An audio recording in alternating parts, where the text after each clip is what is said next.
E aí galera, tudo bom? Tô aqui pra falar sobre história com vocês. E hoje eu escolhi um tema que eu gosto bastante, que é sobre a Idade Média. Tenho certeza que muitos de vocês também gostam desse tema. Mas vou logo avisando que o vídeo de hoje vai fugir um pouco dessa concepção tradicional de Idade Média. Na verdade, o objetivo do vídeo é a gente discutir o conceito de Idade Média, então não vou falar sobre curiosidades da Idade Média, nem sobre acontecimentos específicos. O vídeo é pra gente levantar algumas questões, pra gente discutir a Idade Média para além dessa ideia de Idade das Trevas. E para isso eu escolhi dois historiadores, dois teóricos, que é o Jérôme Bachet e o Jacques Le Goff, dois medievalistas franceses, que vão trabalhar uma outra concepção de Idade Média.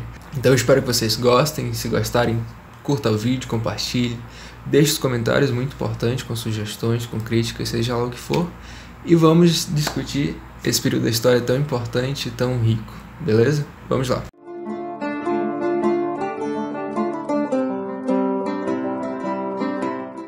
A primeira coisa pra gente falar é a periodização da Idade Média.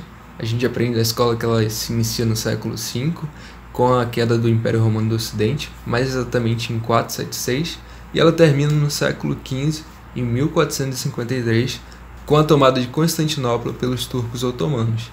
E essa faz parte de uma periodização mais tradicional da história, uma periodização que a gente vai fugir um pouco aqui nesse vídeo. E por que a gente vai fugir dessa periodização? E é justamente porque os dois teóricos que eu citei antes, o Jérôme Bachet e o Jacques Le Goff, eles vão trabalhar com uma ideia de Idade Média diferente, que seria uma longa Idade Média. Uma Idade Média que se inicia no século III e só vai terminar no século XVIII com a Revolução Industrial. E essa Idade Média ela estaria inserida numa ideia de longa duração. É basicamente como se os acontecimentos da história eles acontecessem de uma maneira mais lenta, ou seja, não vai ter uma mudança tão rápida e tão brusca como, por exemplo, a gente falar que a Idade Média ela termina exatamente no ano de 1453, como se antes dessa data as pessoas fossem medievais e a partir dela não fossem mais. Agora a gente vive num mundo moderno, tá tudo bonito, tudo diferente. Não, essa concepção da história a gente vai trabalhar com uma ideia de movimentos um pouco mais lento, processos que se acumulam e que vão se consolidando para que chegue em um determinado período da história, para que haja uma espécie de ruptura mesmo, que segundo Jacques Le Goff e o Jérôme Bachet vai ser no século XVIII somente. Tá, mas Gabriel, tu falou que a gente vai questionar um pouco essa concepção de Idade Média, uma concepção mais tradicional, e uma das coisas que a gente precisa pensar de forma diferente é essa ideia de Idade Média das Trevas, Idade Média do obscurantismo, uma idade de regressão, enfim. E os dois pensadores eles vão trazer essa preocupação. Primeiro, Jérôme Bachet, na sua obra A Sociedade Feudal, do ano 1000, A Colonização da América, bem na introdução ele já começa falando: a Idade Média tem má reputação. E essa má reputação já começa pelo nome Idade Média, que vem do latim médio aetus, ou média aetas, médio aevo.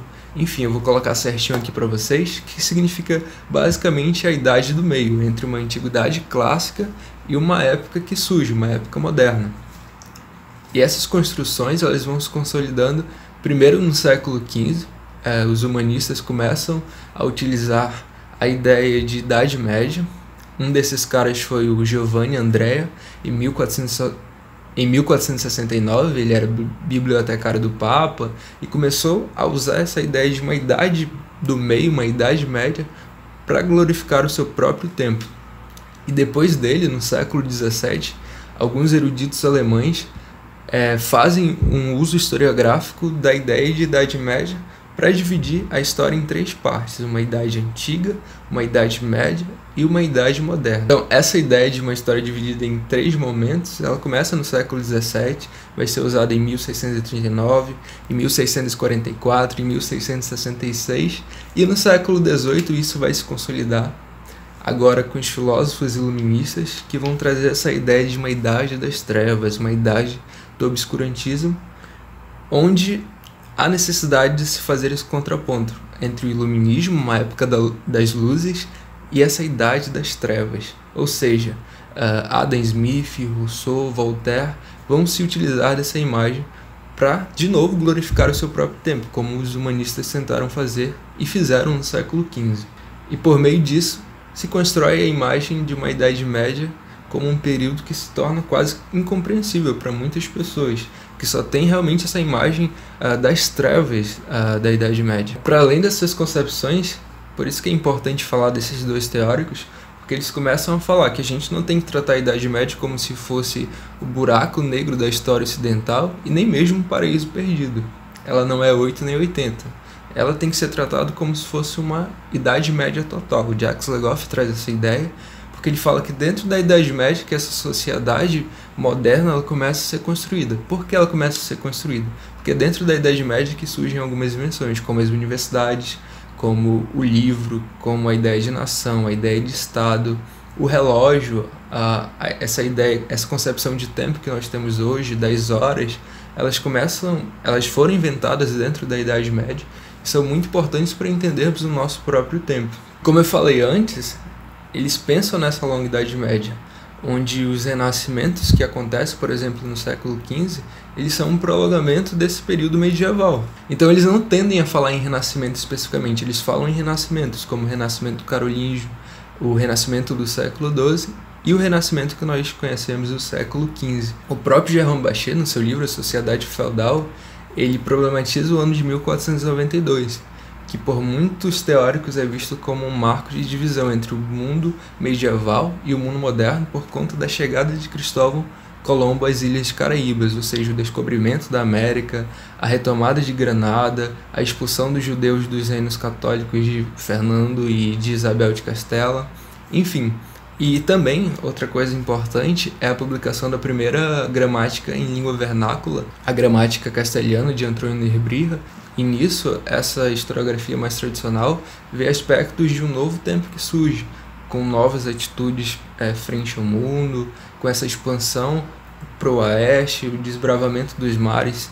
O Jérôme Bachet já vai numa perspectiva diferente, ele pega outra onda, ele vai falar, não, o próprio Cristóvão Colombo é um típico homem medieval, ele tem uma mentalidade medieval, porque essa necessidade de se buscar outras terras, as Índias, era uma necessidade de buscar meios para financiar as cruzadas, a retomada de Jerusalém, para reafirmar o poder da igreja e a unidade cristã nos reinos católicos.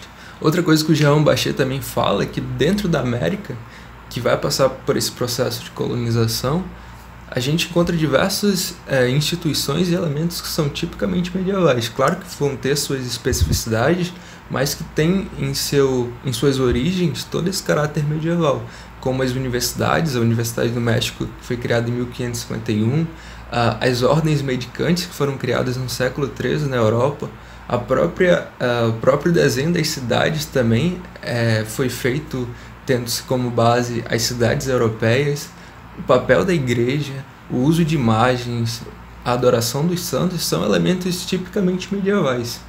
Ou seja, essas supostas mudanças, elas dizem mais respeito a uma acumulação de progressos técnicos e intelectuais da própria Idade Média do que outra coisa. E a partir disso, o Jérôme Bachet vai falar de uma dinâmica dessa sociedade feudal, de uma dinâmica de expansão que teve seu auge na Idade Média Central, entre o século XI e XIII, e que vai se consolidar ao longo do século XIV, XV, XVI, XVII, e vai ter seu fim no século XVIII, com uma nova fase da história, que no caso, a partir das revoluções industriais, a partir da Revolução Francesa, vão inaugurar realmente um novo período da história, um novo tempo, uma nova forma de encarar o mundo, e que a gente conhece muito bem por meio dos acontecimentos que marcaram tanto a Inglaterra como a França no século XVIII. E com isso, o que a gente chama hoje de tempos modernos, ele vai estar cheio dos elementos e das características medievais, como a divisão da sociedade em três ordens, como o papel da igreja, que continua ainda fortíssimo dentro desse mundo, e mesmo os ritos da realeza, as formas de se ver o mundo ainda por meio desses rituais, eles continuam presentes no que a gente conhece como sociedade moderna. Nesse vídeo a gente pôde ver que a Idade Média nos convida a entender a construção social do passado, as representações sobre o passado, de que forma ele foi construído, por quem foi construído, para que ele foi construído. E por meio disso, muitas perguntas são colocadas para a gente a partir do nosso presente, como Mark Bloch, um grande medievalista, já falava, por meio do seu método regressivo, são as perguntas do presente que condicionam um retorno possível ao passado. Então, a partir disso, a gente pode pegar a Idade Média como exemplo para estudar outros períodos da história, seja a Idade Antiga, seja o que a gente chama de Idade Moderna, seja o nosso mundo contemporâneo. A gente deve tentar sair dessas generalizações, dessas imagens que são romantizadas, que são naturalizadas sobre a história, sobre as pessoas, sobre as sociedades. E nada melhor do que a Idade Média para nos ensinar isso, para nos instigar a fazer isso. E a ideia do vídeo de hoje foi isso. Questionar, na verdade, trazer uma outra visão sobre a Idade Média, o conceito de Idade Média, a ideia desses autores sobre a Idade Média, e principalmente levar vocês a pesquisarem um pouco mais sobre esse período, a lerem artigos, a conhecerem as obras desses grandes historiadores, não só do Jérôme Bascher, do Jacques Le Goff, mas também do Mark Bloch, do George B., de tantos outros medievalistas que escreveram obras importantíssimas. E como eu falei no início do vídeo, eu espero que vocês tenham gostado. Se vocês têm sugestões de outros vídeos, deixem aqui nos comentários. E até um próximo encontro. Fiquem bem, se cuidem e até a próxima. Tchau, tchau. A bientôt.